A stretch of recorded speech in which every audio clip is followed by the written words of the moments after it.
Ai, meu Deus, vai cair tudo. Sabe quando você tá lendo um livro e em meio à leitura se pega pensando, putz, eu acho que isso aqui conversa muito com aquele outro livro que eu li? Aposto que muitos de vocês assistindo a este vídeo já passaram por isso e quem passou sabe que é tão legal quando acontece, né? E pensando nisso, eu trago aqui 5 pares literários, digamos. São livros que eu acredito que, se lidos em conjunto, funcionam melhor, enriquecem um ao outro, tornam a sua experiência de leitura melhor.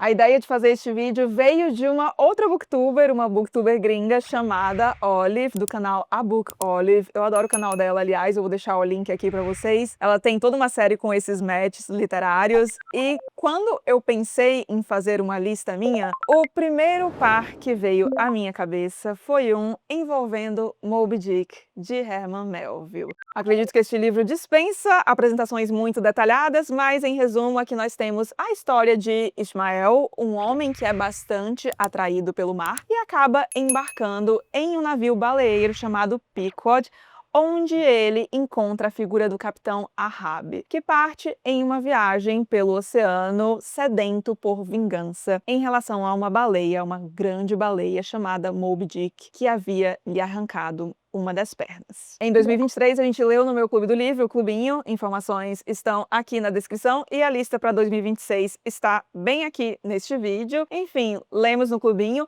e pesquisando mais informações sobre o livro, eu descobri que há um outro livro que conta simplesmente a história que inspirou o Moby Dick de Herman Melville e o livro é No Coração do Mar, do Nathaniel Philbrick. E, minha gente, que baita surpresa literária isso aqui foi. Em 2023, Moby Dick ficou entre as minhas melhores leituras e No Coração do Mar também acabou junto, porque isso aqui é maravilhoso. Este livro, com base em relatos de sobreviventes e também em outras fontes históricas, nos conta a história do navio também baleeiro Essex, que naufragou em 1820. E apesar de naufrágios não serem exatamente incomuns à época, o naufrágio do Essex chama especial atenção porque até aquele momento não havia relato de um navio que supostamente teria sido afundado por uma baleia. Mais especificamente, uma baleia cachalote, tal qual a que temos aqui em Moby Dick. E eu acho que o porquê de eu recomendar este par está bastante óbvio, né? Aqui a gente tem o livro que conta a história real que inspirou o Moby Dick. Porém, contudo, entretanto, eu recomendo a leitura de No Coração do Mar somente após a leitura de Moby Dick, se você é uma pessoa que se importa com spoilers. Eu não sou uma pessoa que me importa muito com spoilers, até porque, gente, esse livro aqui, pelo amor de Deus, né, já tem muito tempo que foi publicado. E eu já fui pra leitura sabendo de alguns pontos importantes da história, então, assim, o spoiler não me incomodava, mas aqui a gente tem muitas revelações sobre o enredo de Moby Dick, porque o Nathaniel Philbrick não só traz o relato da história do Essex, como também coloca diversos pontos que serviram de inspiração para o Melville. Então ele narra um episódio específico do Essex, e aí fala, e esse episódio aqui foi colocado em Moby Dick dessa forma, envolvendo esses personagens, fazendo isso e isso. Então é um livro que acaba contando bastante da história de Moby Dick. Eu particularmente gostei de ter lido este aqui basicamente ao mesmo tempo, um pouco antes de ter lido Moby Dick, porque eu sinto que eu consegui aproveitar mais a experiência de leitura, que são livros que falam muito sobre baleias, bom, Moby Dick, né? Muita gente, inclusive, acha que é só um livro chato sobre baleias. Não é o meu caso, eu tenho inclusive um vídeo onde eu defendo que Moby Dick é muito além de apenas um livro chato sobre baleias. Falam muito de navegação e eu sinto que aqui essa parte da tripulação fica um pouco mais evidente, sabe? Sobre como essas tripulações eram escolhidas, sobre as rotas de navegação, sobre como as coisas funcionavam mais ali dentro. Fora que a história do náufrago é surreal. Juro, você vê ali o ser humano chegando no limite, muitíssimo bem escrito. E se você é membro do clubinho, mais especificamente do Plano Tolstói, os links para os planos estão aqui na descrição, aliás, você tem acesso a uma resenha deste livro aqui. E se eu não me engano, eu deixo uma parte lá com spoilers e sem spoilers, tá? Então fique tranquilo, caso você queira assistir ao vídeo, mas ainda não tenha lido Moby Dick, de Herman Melville. Vocês vão ver que a maioria dos livros que eu trouxe aqui são livros de não ficção, casados com um de ficção, mas não é o caso do segundo par. O primeiro livro do par que eu gostaria de falar é A Sangue Frio, do Truman Capote, vulgo Capote para nós aqui brasileiros.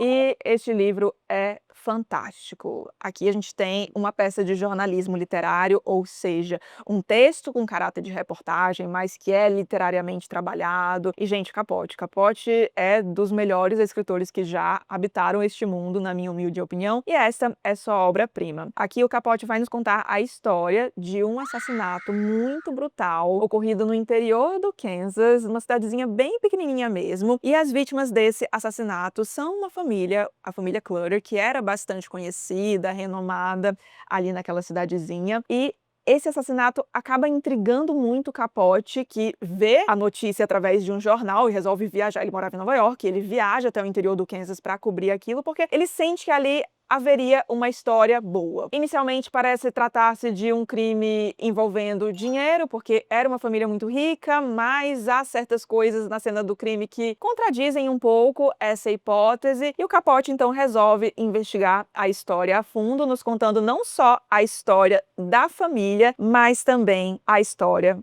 dos assassinos que acabam sendo descobertos. Aqui a gente tem o antes da noite do assassinato, o durante e o depois, porque boa parte deste livro é cobrindo a repercussão e o julgamento do caso. Apesar de este livro ter uma história, aliás, não só este livro tem uma história muito interessante, muito bem escrita, mas a história por trás do livro também é muito interessante, e a gente vê boa parte disso neste livro aqui, que é a biografia do Capote, escrito pelo Gerald Clark, que inclusive conheceu o próprio Capote, e o Capote sabia que ele estava escrevendo uma biografia sobre ele. Olhem só, esse tal de Gerald Clark que está escrevendo um livro sobre mim. Você o conhece? Ele é um dos principais redatores da revista Time. É realmente um bom escritor. E o livro dele deve ser fantástico, porque ele está trabalhando nisso há 8 anos. Nunca ouvi falar de uma pesquisa assim, e esse é o primeiro livro que ele escreve. Não quero lê-lo, mas certamente esse cara sabe mais sobre mim do que qualquer outra pessoa, inclusive eu mesmo. Isso aqui são aspas do próprio Capote. E que biografia! O pessoal que acompanha o canal sabe que eu sou fã de ler biografias, e esta aqui é das melhores que eu já li. Muito bem pesquisada, bem escrita também, e detalha um pouco da vida do Capote enquanto ele escrevia o A Sangue Frio. E por que que esse período me interessa bastante? Porque, como eu disse, esta aqui é a obra-prima do Capote, e a gente consegue ver nitidamente o ápice e a derrocada que vem a seguir. A partir disso aqui é só ladeira abaixo, e especula-se que um dos principais pontos em relação a essa ladeira abaixo do Capote é pelo fato de ele supostamente ter se envolvido amorosamente com um dos criminosos aqui do assassinato que ele estava investigando. Pois é. Fora que a vida do Capote é, apesar de triste, é interessante ver como o abandono que ele teve ao longo da infância acabou gerando essa pessoa que precisava muito de aceitação, sabe? Queria admiração a todo custo. E o Capote acaba conseguindo isso, de certa forma, muito rápido, porque ele era muito talentoso e logo foi bastante reconhecido, conseguiu muita fama, mas ele não soube lidar muito bem com isso, e essa biografia nos mostra isso aqui com perfeição. Acho que são leituras que se complementam muito bem nesse sentido, principalmente se você, como eu, é fã do Capote e tem interesse em saber um pouco mais sobre a vida dele. Ah, uma outra coisa que eu esqueci de falar é que o Capote era bastante amigo da Harper Lee, que escreveu O Sol é para Todos, livro maravilhoso, e ela acaba tendo um papel bastante importante aqui em A Sangue Frio, mas isso acaba sendo detalhado mais aqui do que no próprio livro. Então tem esse tipo de curiosidade também.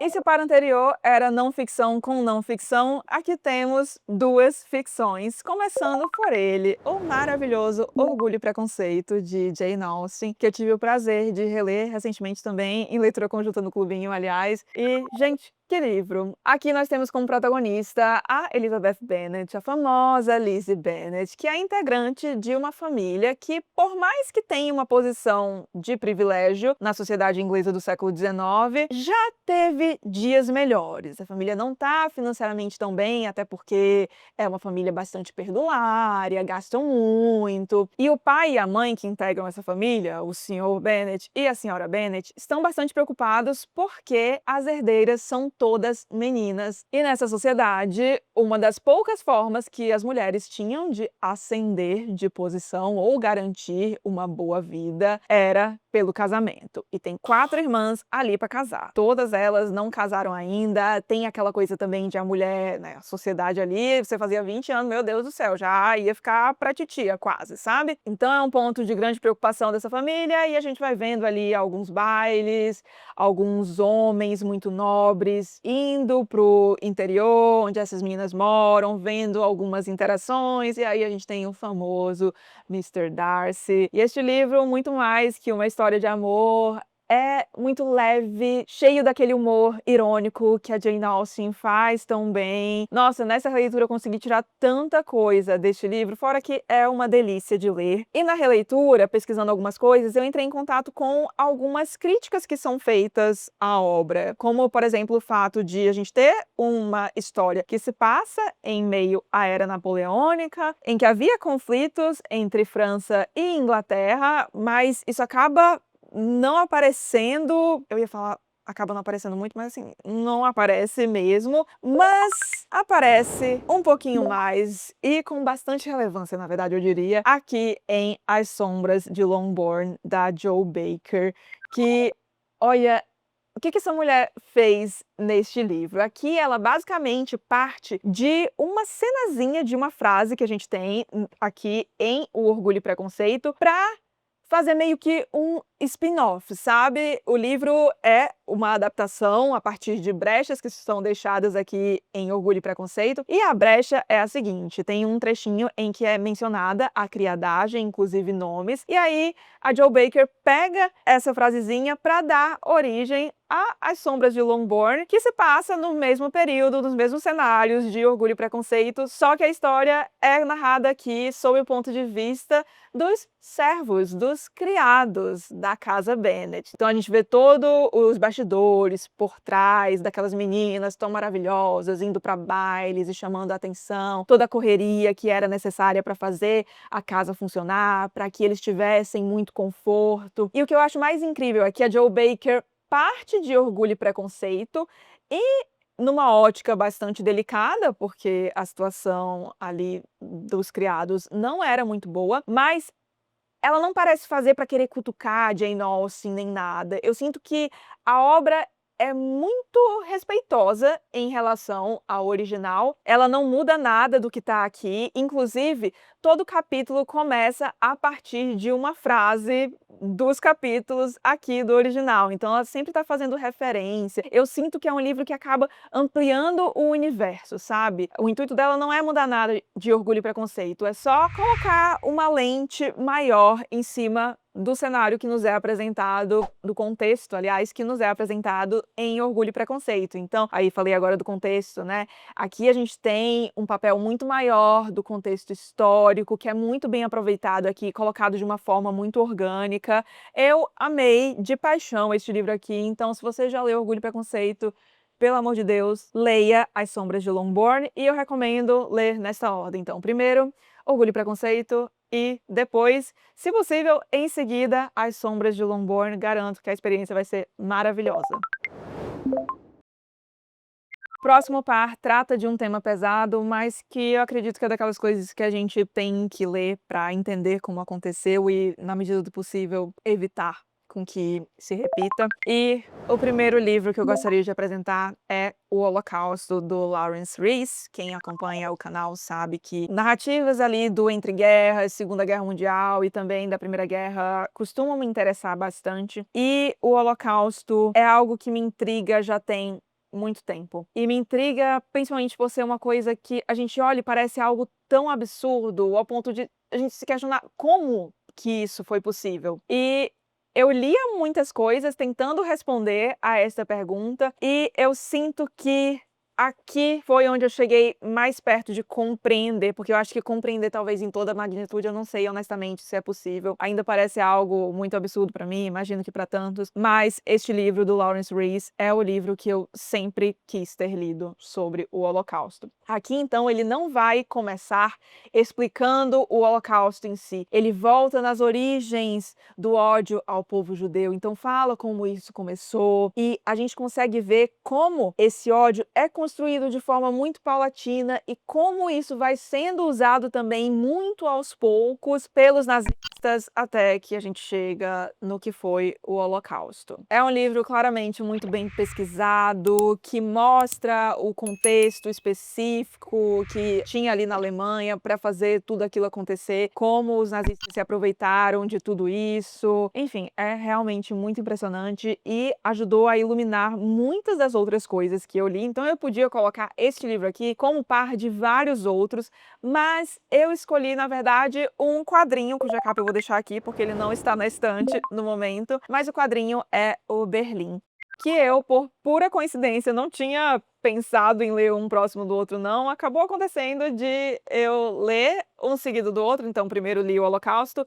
e um tempinho depois peguei o Berlim e olha, foi incrível porque me ajudou justamente a ter essa noção muito mais ampla, a aproveitar melhor, eu diria, o quadrinho. Porque o quadrinho tem como contexto os anos imediatamente anteriores à Segunda Guerra Mundial e ao Holocausto, então a gente vai vendo como a sociedade vai se transformando até chegar no ponto em que o Holocausto e a Segunda Guerra Mundial foram possíveis. E o autor, o Jason Lutz, faz isso através de diversos grupos sociais. Então a gente vê a burguesia, a classe operária, os artistas, os intelectuais, e ele alterna muito bem entre o macro e o micro, sabe? Então tem esse cenário mais macro das coisas que estão acontecendo no mundo e, em geral, ali na sociedade alemã. E aí ele vai dando um zoom em cada um desses grupos sociais para a gente ver como esses grupos vão reagindo, o que vai mudando ali dentro e quais são os desenrolares de tudo isso. Então, se você tiver planos de ler Berlim ou se já tiver lido, lê o Holocausto, porque provavelmente você vai lembrar de algumas cenas do quadrinho e vai ter uma compreensão melhor do que está acontecendo. E é como eu disse, este livro aqui pode ser usado como parzinho de praticamente qualquer livro sobre Segunda Guerra Mundial. Recomendo muitíssimo. A minha dor é não ter feito uma resenha para ele na época que eu li aqui do canal. Quem sabe eu tenho que reler para fazer uma resenha, né? Na verdade, quem sabe não, eu tenho que reler porque eu não gosto muito de fazer resenha de livros quando o período de leitura já passou muito, né? Então, quem sabe releitura pesada, mas releria com prazer, porque este aqui é um baita livro.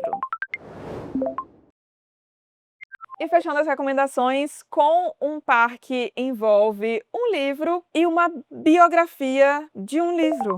Este aqui é 1984, do George Orwell, e aqui nós temos como protagonista o Winston Smith, que vive em um local chamado Oceânia, uma das 3 potências do mundo que nos é apresentado aqui. E a região que o Winston habita nesse mundo distópico é controlada por um regime totalitário chamado Sosink, que é basicamente a mistura de socialismo e inglês. E é um regime bastante caracterizado pela figura do Big Brother, que é o grande irmão. E a ideia por trás do Big Brother, e aí, né, vocês veem de onde vem o programa, inclusive, é que os habitantes ali estão a todo momento sendo observados. Só que o Winston começa a se dar mais conta do que está acontecendo ali, começa a se incomodar também com algumas coisas e a manifestar pequenas revoltas que vão escalando depois. E este é definitivamente dos livros mais conhecidos do mundo, um dos livros que mais teve impacto sobre a cultura mundial como um todo, inspirou músicas, inspirou tantas outras obras, inspirou mesmo até um comercial da Apple. É uma obra cujo impacto foi tão grande que o Dorian Lynskey simplesmente achou que seria válido escrever uma biografia não do George Orwell, mas sim do 1984. Este aqui é O Ministério da Verdade, uma biografia de 1984, o romance de George Orwell. E foi mais um livro que eu li para aprofundar uma releitura, acredito que há uns 3 ou 4 anos, eu reli o 1984, nós temos vídeo, inclusive para ele aqui no canal, e modéstia à parte, foi um dos vídeos que eu mais gostei de gravar e a recepção dele também foi bem legal, fiquei bem feliz com isso. E a minha releitura foi muito melhor aproveitada, porque eu tinha como base isto aqui, que eu também recomendo que você leia, caso você se importe com spoilers, depois de ler o 1984, porque aqui a gente também tem spoilers a rodo. Então, eu recomendo pegar bem em seguida, tá? Porque ele aponta muito para trechos específicos, então é legal ter isso na mente. Mas além de apontar trechos específicos da obra, ele vai dar um panorama da obra como um todo. Então, quais acontecimentos da vida do Orwell acabaram inspirando este livro, como o contexto possibilitou o surgimento deste livro e o sucesso dele depois, porque quando este livro aqui é publicado, a gente tem um mundo que está bastante dividido, a Segunda Guerra tinha acabado de terminar, tinha uma Guerra Fria começando, então um dos ingredientes-chave para o sucesso deste livro acaba sendo o contexto histórico no qual ele foi lançado, e o Dorian retrata muito bem isso aqui, retrata também quais foram... Ops, deixa eu pegar o livro certo. Fala também dos precursores deste livro, o que teria inspirado o Orwell, como foi a recepção do livro, o que acontece a partir da recepção dele. Ele fala aqui sobre a teoria do apêndice, talvez quem tenha lido 1984 saiba do que eu estou falando, não vou detalhar muito aqui porque spoilers, mas a gente comenta sobre isso na resenha, aliás, eu deixo sinalizado lá para vocês. Enriqueceu muito mesmo a minha experiência de releitura. Tem alguns pontos aqui que eu critico, algumas opiniões do autor, e também eu acho que ele poderia ser um pouquinho mais curto, mas me surpreendeu bastante. Eu confesso que eu peguei aqui, na época em que ele foi traduzido, eu recebi da Companhia das Letras, na verdade, que é a editora que trouxe este livro aqui para o Brasil, e eu confesso que eu peguei sem grandes expectativas, mas acabei me surpreendendo bastante. Então, fica a dica aí, caso você pretenda ler ou reler 1984. E para este vídeo não ficar com 2 horas de duração, eu deixei alguns parzinhos de fora, ou seja, temos material para fazer próximos vídeos desse estilo, caso vocês gostem, então qualquer coisa sinalizem aqui nos comentários que eu farei com prazer. E falando em comentários, deixa aqui se você tem algum parzinho que você acha que complemente muito bem um ao outro, eu vou adorar ler as recomendações de vocês. E se você gostou do vídeo, não esqueça de deixar um like e de se inscrever aqui no canal, caso não seja um inscrito ainda. Um grande beijo e até os próximos vídeos!